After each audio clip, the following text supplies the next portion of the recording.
हरियाणा की हर अपडेट के लिए बेल आइकन दबाएं और सब्सक्राइब करें STV हरियाणा न्यूज।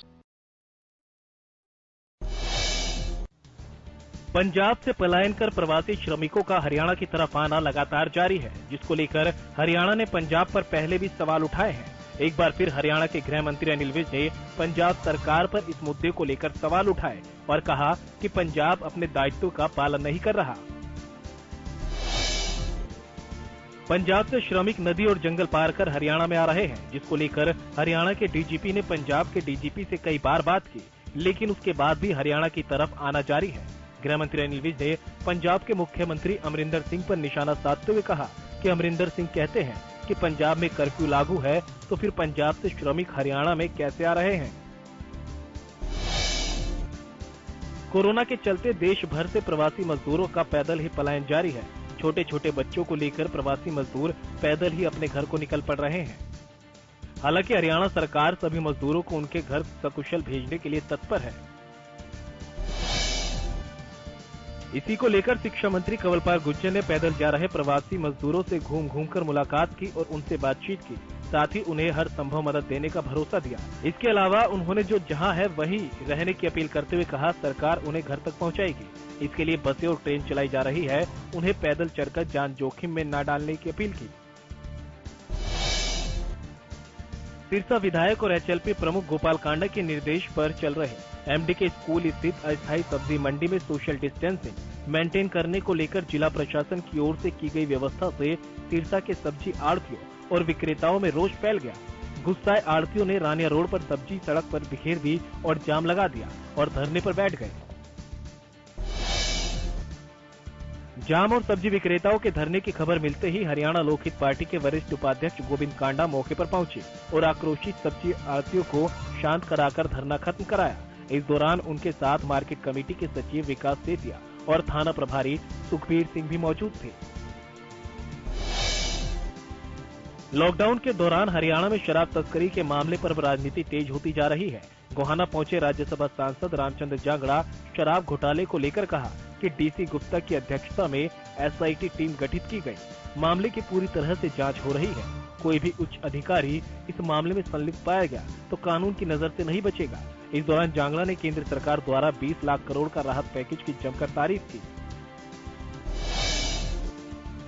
प्रदेश में एक बार फिर से कुछ रूटों पर रोडवेज बसों की सेवा को बहाल कर दिया गया। अंबाला में भी बसों की सेवा शुरू की गई, लेकिन ऑनलाइन टिकट बुकिंग के चलते पहले दिन सिर्फ 4 यात्री ही अंबाला से पंचकूला के लिए सफर करने के लिए पहुंचे।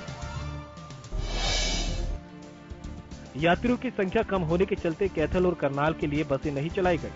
यात्रा करने जो यात्री पहुंचे वो बसों का सफर फिर से शुरू होने की वजह से काफी खुश नजर आ रहे हैं। यात्रियों की संख्या की कमी की वजह प्रचार में कमी बताई जा रही है। हरियाणा सरकार ने लॉकडाउन के कारण फंसे लोगों की सुविधा के लिए आज से कुछ चुने गए मार्गों पर विशेष बस सेवा की शुरुआत की है। अब ये विशेष बस सेवा हरियाणा से बाहर और कोरोना वायरस से अत्यधिक प्रभावित क्षेत्रों में शुरू नहीं होगी। परिवहन विभाग के प्रवक्ता ने बताया कि बसों में यात्रा करने के लिए सिर्फ ऑनलाइन पोर्टल के माध्यम से ही बुकिंग की जा सकेगी। यात्रा के लिए मार्गों का विवरण और किराए से संबंधित जानकारी भी वेबसाइट पर उपलब्ध करवाई गई है। प्रवासी मजदूरों को घर भेजने के लिए हरियाणा में ई-दिशा पोर्टल पर प्रवासी मजदूरों का रजिस्ट्रेशन शुरू किया गया, जिसके बाद ई-दिशा पोर्टल पर रजिस्ट्रेशन किए गए लगभग 600 प्रवासी मजदूरों को रोडवेज की बसों के जरिए अंबाला से यूपी भेजा गया। इस दौरान जिला प्रशासन ने प्रवासी मजदूरों का रजिस्ट्रेशन चेक करने के बाद उनके स्वास्थ्य की भी जाँच की। मामले में जानकारी देते हुए अंबाला के SDM ने बताया कि बसों में सोशल डिस्टेंसिंग का ध्यान रखते हुए और जिस क्रम में पोर्टल पर रजिस्ट्रेशन किया गया है उसी क्रम में श्रमिकों को भेजने की व्यवस्था की जा रही है। बीरूवाला गांव के प्रवासी मजदूर अपने परिवार के साथ अपने घर उत्तर प्रदेश जाने के लिए पैदल ही निकल पड़े। ये मजदूर यहां भट्टे पर मजदूरी किया करते थे। सिरसा पहुंचते ही न्यू हाउसिंग बोर्ड नाके पर पुलिस ने इन्हें रोक लिया और सदर थाना क्षेत्र में रखा गया। यहां से पुलिस ने बसों में इन सभी को शहीद भगत सिंह खेल स्टेडियम भेजा। पंचकूला में एक नया कोरोना पॉजिटिव मरीज सामने आया है। सेक्टर 10 में 63 वर्षीय बुजुर्ग महिला में कोरोना संक्रमण की पुष्टि हुई। पंचकूला सेक्टर 6 के नागरिक अस्पताल के deputy CMO doctor Saroj Agarwal ने इसकी जानकारी दी। कोरोना पॉजिटिव बुजुर्ग महिला का पंचकूला के सेक्टर 23 पारस अस्पताल में इलाज चल रहा है। प्रदेश के दूसरे हिस्सों में जहां कोरोना के मामले लगातार बढ़ रहे हैं, इसी बीच सिरसा से कोरोना पर राहत की खबर है। यहां से नागरिक अस्पताल में भर्ती कोरोना के 2 नए मरीज ठीक होकर डिस्चार्ज हो चुके हैं। दोनों मरीजों की कोरोना जांच नेगेटिव मिली है, जिसके बाद डबवाली निवासी 62 साल के दर्शन सिंह और गांव लोहगढ़ निवासी 60 साल के बलजीत कौर को नागरिक अस्पताल से छुट्टी दे दी गई। बुजुर्ग महिला में कोरोना पॉजिटिव होने की पुष्टि प्राइवेट लैब की रिपोर्ट में हुई, जिसके बाद पंचकुला जिला स्वास्थ्य विभाग एहतियातन सरकारी लैब में दोबारा जांच के लिए आज बुजुर्ग का सैंपल भेजेगा। उधर कोरोना पॉजिटिव बुजुर्ग महिला के परिवार के 5 सदस्यों को आइसोलेट किया गया। परिवार के सभी सदस्यों के सैंपल भी जांच के लिए भेजे जा रहे हैं। यमुनानगर की सब्जी मंडी से पिछले दिनों कोरोना केस मिलने के बाद 7 दिन तक यमुनानगर की सब्जी मंडी को बंद रखा गया था। अब सब्जी मंडी में व्यवस्था का जायजा लेने के लिए एसडीएम दर्शन कुमार अपनी टीम के साथ पहुंचे। उन्होंने यहां मंडी आढ़तियों और कर्मचारियों से सुझाव लिया। फरीदाबाद की सबसे बड़ी थोक मंडी डबुआ मंडी और सेक्टर 16 की सब्जी मंडी 4 दिनों तक बंद रहेगी। दोनों मंडियों में मिले कोरोना पॉजिटिव मरीजों को लेकर प्रशासन ने बंद करने का फैसला किया है। हालांकि फरीदाबाद की बाकी छोटी मंडियां खुली रहेंगी, इसलिए घबराने की जरूरत नहीं। स्थानीय लोग छोटी मंडियों से अपनी जरूरत की सब्जी ले सकेंगे। मंडी एसोसिएशन ने उन्हें सुझाव दिया कि कोरोना प्रभावित राज्यों से आने वाली सब्जियों और फल के वाहनों पर पाबंदी लगाई जाए। उन्होंने कहा कि मंडी में बाहरी राज्यों के वाहनों और रात में ही सब्जी मंडी में सब्जी और फल खाली करने के आदेश दिए गए हैं। तो शाम के एसडीएम संदीप कुमार की अध्यक्षता में गुरुवार को स्थानीय उपमंडल परिसर में बैंक अधिकारियों की बैठक की गई। बैठक में सभी बैंक अधिकारियों को कोविड-19 को लेकर बैंक परिसरों में दिशा निर्देश का पालन करने को कहा गया। एसडीएम ने बैंक अधिकारियों से कहा कि कोरोना वायरस को लेकर सभी बैंक अधिकारी ये सुनिश्चित करें कि वे संबंधित बैंक परिसर में निर्धारित मापदंडों का 100% पालन करेंगे। नूंह जिला की तावड़ू नगर पालिका ने शहर में सोशल डिस्टेंसिंग के आदेशों की अवहेलना करने पर 11 दुकानों के चालान काटे। इस दौरान प्रशासन ने सोशल डिस्टेंसिंग का उल्लंघन करने पर दुकानदारों से 6300 रुपए का जुर्माना वसूला। प्रशासन की इस कार्रवाई से दुकानदारों में हड़कंप मच गया। इंद्री में नियमों का उल्लंघन करके दुकान खोलने वाले दुकानदारों पर नगर पालिका प्रशासन ने बड़ी कार्रवाई की। नगर पालिका सचिव रविंद्र कुमार के नेतृत्व में नगर पालिका की टीम ने इंद्री में नियमों की धज्जियां उड़ाने वाले 4 दुकानदारों की दुकानों को सील कर दिया। साथ ही कई दुकानदारों पर जुर्माना भी लगाया गया, तो वहीं कई दुकानदारों को चेतावनी देकर छोड़ दिया गया। प्रदेश में कोरोना से मरने वालों की संख्या लगातार बढ़ती जा रही है। कोरोना से प्रदेश में मौत का आंकड़ा 12 तक पहुंच चुका है। कोरोना से फरीदाबाद में 5वें मरीज ने दम तोड़ दिया। फरीदाबाद के बीके अस्पताल के सीएमओ कृष्ण कुमार ने बताया कि फरीदाबाद में कोरोना से 5वीं मौत हो चुकी है। यहां ब्लड कैंसर की मरीज युवती ने कोरोना संक्रमण के बाद दम तोड़ दिया। आपको बता दें कि फरीदाबाद में कोरोना के करीब 137 मामले सामने आ चुके हैं। कोरोना के बढ़ते प्रकोप से जहां स्वास्थ्य विभाग के हाथ पैर फूल गए, वहीं दूसरी ओर लॉकडाउन में मिली छूट के बाद बाजारों में जमकर सोशल डिस्टेंसिंग की धज्जियां उड़ाई जा रही है।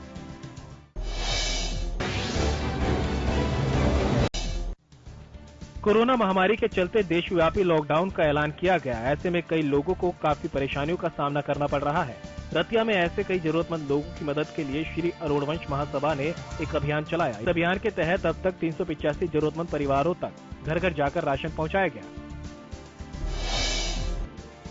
कोरोना वायरस के खतरे को नजरअंदाज कर लोगों की भीड़ सब्जी मंडी में जुट रही है। रतिया की सब्जी मंडी में सोशल डिस्टेंसिंग का उल्लंघन होता साफ दिखाई दे रहा है। वहीं इस बारे में एसडीएम से बात की गई तो उन्होंने डीएसपी को पंजाब सीमा प्लस नाके पर रोकने के आदेश दिए। वहीं एसडीएम ने मार्केट कमेटी सचिव को इस बारे में उचित कदम उठाने के आदेश दिए। प्रदेश में सबसे ज्यादा फूलों की खेती करने वाले सोनीपत के किसान इन दिनों टेंशन में हैं। राष्ट्रीय राजधानी दिल्ली से पूरे देश में सोनीपत की फूलों की खुशबू जो महकती थी, अब वही फूल खेतों में सड़ते नजर आ रहे हैं। वजह है हरियाणा दिल्ली बॉर्डर का बंद होना। दरअसल हरियाणा में कोरोना के ज्यादा मामले दिल्ली से कनेक्टेड होने की वजह से दिल्ली बॉर्डर को सील किया गया है, जिसकी वजह से किसान अपने फूलों को लेकर दिल्ली नहीं जा पा रहे। गुरुग्राम से उत्तर प्रदेश के फैजाबाद जा रहे करीब 61 प्रवासी श्रमिकों के साथ ठगी का मामला सामने आया। बताया जा रहा है कि ट्रक चालक ने मजदूरों से करीब 1,36,000 रुपए की ठगी कर फरार हो गया। प्रवासी मजदूरों की शिकायत पर पुलिस ने मामला दर्ज कर लिया और मामले की जांच कर रही है। बताया जा रहा है कि गुरुग्राम में कंपनी बंद होने के बाद ये श्रमिक यूपी के फैजाबाद जाने के लिए ट्रक बुक करा था, लेकिन ट्रक चालक पैसा लेने के बाद कुछ दूर श्रमिकों को ले गया और बाद में धोखे से उतार कर फरार हो गया। फिलहाल पुलिस मामले की जांच कर रही है। हथीन के रूपनगर नटौली गांव के डिपो धारक का एक ऑडियो जमकर वायरल हो रहा है, जिसमें डिपो धारक राशन को बेचने की बातें कर रहा है। वायरल ऑडियो की पुष्टि गांव के सरपंच ने की और डिपो धारक पर गंभीर आरोप लगाए। सरपंच का कहना है कि गांव का एक डिपो होल्डर अपनी दबंगई के चलते गरीबों को राशन नहीं बांट रहा। सोहना में सरकारी विभाग के अधिकारियों ने दुकानदारों पर किराया वसूलने का दबाव बनाना शुरू कर दिया। सोहना में 96 नगर परिषद की दुकानें हैं और 31 दुकानें खेल स्टेडियम समिति द्वारा बनाकर किराए पर दी गई हैं। दुकानें लॉकडाउन के बाद से ही पूरी तरह से बंद है, लेकिन अब विभाग के अधिकारी दुकानदारों पर किराया वसूलने का दबाव बना रहे हैं। अधिकारियों की इस कार्रवाई से दुकानदारों में काफी रोष है। रतिया में सोशल डिस्टेंसिंग की पालना नहीं कर रहे दुकानदारों के चालान काटने के लिए बाजारों में पहुंच नगर पालिका के कर्मचारियों को दुकानदारों के विरोध का सामना करना पड़ रहा। दुकानदारों के द्वारा रोष से रोक दुकानें बंद करके नगर पालिका कर्मचारियों के खिलाफ रोष जाहिर किया। रतिया के दुकानदारों का कहना है कि लॉकडाउन के चलते व्यापारी पहले से ही परेशान है। देश में कोरोना का कहर दिन ब दिन बढ़ता जा रहा है, जिसको लेकर बल्लभगढ़ के सिविल अस्पताल में civil surgeon CMO doctor Krishna Kumar ने कोरोना टेस्ट की सुविधा उपलब्ध कराई, जिसको लेकर सीएमओ मान सिंह ने बताया कि सुविधा का लाभ सभी जरूरतमंद लोग उठा सकते हैं। इसमें सारे उपकरण अस्पताल को उपलब्ध करा दिए गए हैं। साथ ही साथ अस्पताल प्रशासन मरीजों का पूरा सहयोग करके और एम्बुलेंस की सुविधाएं भी उपलब्ध कराएगा। कोरोना टेस्ट की रिपोर्ट में लापरवाही बरतने वाले SRL लैब पर अब कार्रवाई तय दिखाई दे रही है। इस पर गुरुग्राम और अंबाला के सिविल सर्जन ने अपनी जांच रिपोर्ट स्वास्थ्य विभाग को सौंप दी है, जिसके बाद SRL लैब से हुए MOU पर स्वास्थ्य विभाग ने अध्ययन शुरू कर दिया। गौरतलब है कि SRL लैब ने कई कोरोना संदिग्धों की रिपोर्ट पॉजिटिव बता दी थी, जिसकी वो अगले दिन सरकारी लैब से रिपोर्ट नेगेटिव आई। इस मामले में हरियाणा के स्वास्थ्य मंत्री अनिल विज ने जांच के आदेश दिए थे। अब अंबाला और गुरुग्राम के सिविल सर्जन ने अपनी अपनी रिपोर्ट स्वास्थ्य विभाग को सौंपी है। वीरवार देर रात को फरीदाबाद NIT विधानसभा क्षेत्र से हैरान कर देने वाली तस्वीरें सामने आई, जिसमें प्याली चौक पर खड़ा एक ट्रक सैकड़ों प्रवासी मजदूरों को बिठाकर आजमगढ़ और बनारस ले गया। देर रात को कैंटर चालक ने रोड पर कैंटर खड़ा किया और प्रवासी मजदूरों को बिठाने लगा। वहां पहुंचे कुछ समाज सेवियों ने भी कैंटर चालक से पूछताछ की, मगर उसने कोई भी जवाब नहीं दिया। शराब चोरी मामले में सतविंदर राणा की गिरफ्तारी के बाद अब पुलिस भी एक्टिव हो गई। फतेहाबाद पुलिस ने 30,700 बोतल शराब गटर में बहाकर नष्ट कर दी। आबकारी विभाग के उपायुक्त VK शास्त्री की देखरेख में साल 2019 तक जब्त की गई शराब को गटर में बहाया गया। पलवल कैंप थाना क्षेत्र से संचालक को बंधक बनाकर गन पॉइंट पर कार और नकदी लूटने वाले एक आरोपी को होडल की अपराध जांच शाखा पुलिस ने गिरफ्तार किया, जबकि आरोपी के 5 अन्य साथी फिलहाल फरार हैं, जिनकी गिरफ्तारी के प्रयास जारी है। पुलिस ने गिरफ्तार आरोपी के कब्जे से लूटी हुई कार को बरामद कर लिया। लूटपाट की इस गुत्थी को CIA होडल ने 24 घंटे के अंदर ही सुलझा लिया। पंचकूला से कलयुगी पिता की काली करतूत सामने आई है। दरअसल यहाँ एक शख्स पर अपनी दिव्यांग बेटी के साथ दुष्कर्म के आरोप लगे हैं। इस बात का खुलासा तब हुआ जब पीड़िता को नागरिक अस्पताल ले जाया गया, जहां उसने मृत बच्चे को जन्म दिया। मामले की जानकारी देते हुए महिला थाना प्रभारी ने बताया कि फिलहाल इस मामले में जांच चल रही है और आरोपी पिता से पूछताछ की जा रही है। गुरुग्राम पुलिस ने मंजीत यादव के हत्यारे को हिरासत में लेकर हत्याकांड का खुलासा किया। पुलिस ने बताया कि हत्या की वारदात को अंजाम देने के लिए धीरज उर्फ धीरू ने इसके लिए योजनाबद्ध तरीके से साजिश रची थी। पुलिस की माने तो तीनों ने पहले तो मंजीत की रेकी की और फिर मौका पाकर मंजीत पर पार्क में 1.5 दर्जन से ज्यादा गोलियां मारकर उसे मौत के घाट उतार दिया। बताया जा रहा है कि हत्या का मकसद सिर्फ इलाके में दहशत फैलाना था। जिस मंजीत को मौत के घाट उतारा गया वो जिम मालिक न्यूज़पेपर वेंडिंग का काम करता था। पलवल में होडल थाना पुलिस ने मुखबिर की सूचना पर पुनहाना चौक पर नाकाबंदी करके एक बंद बॉडी के कैंटर को पकड़ा। पुलिस ने जब कैंटर की तलाशी ली तो उसमें 30 गोवंश पाए गए। इस ट्रक में गोवंशों को यूपी के आगरा से भरकर लाया जा रहा था। पुलिस ने मौके से 2 युवकों को गिरफ्तार कर गोवंशों को गौशाला में देखरेख के लिए छोड़ा। पलवल में होडल की अपराध जांच शाखा पुलिस को उस वक्त अहम सफलता मिली जब पुलिस ने गुप्त सूचना के आधार पर एक 15,000 के इनामी बदमाश को गिरफ्तार किया। तलाशी के दौरान आरोपी के पास से एक देशी तमंचे के साथ कारतूस भी बरामद हुए। बवानी खेड़ा में ठेके पर बैठे शराब के ठेकेदार पर दिन दहाड़े ताबड़तोड़ फायरिंग कर दी गई। ठेकेदार पर लगभग 1 दर्जन राउंड फायर किए गए। इस फायरिंग में ठेकेदार को 2 गोलियां लगी। घायल को उपचार के लिए बवानी खेड़ा के नागरिक अस्पताल में भर्ती करवाया गया, जहां प्राथमिक उपचार के बाद गंभीर हालत के चलते उसे भिवानी के चौधरी बंसीलाल सामान्य अस्पताल में रेफर कर दिया गया। वारदात की पूरी तस्वीरें कैमरे में कैद हो गई, जिसमें बाइक पर आए 3 युवक फायरिंग करते दिखाई दे रहे हैं। मामला पुरानी रंजिश का बताया जा रहा है। इससे पहले नवंबर 2016 में भी फायरिंग की वारदात को अंजाम दिया गया था।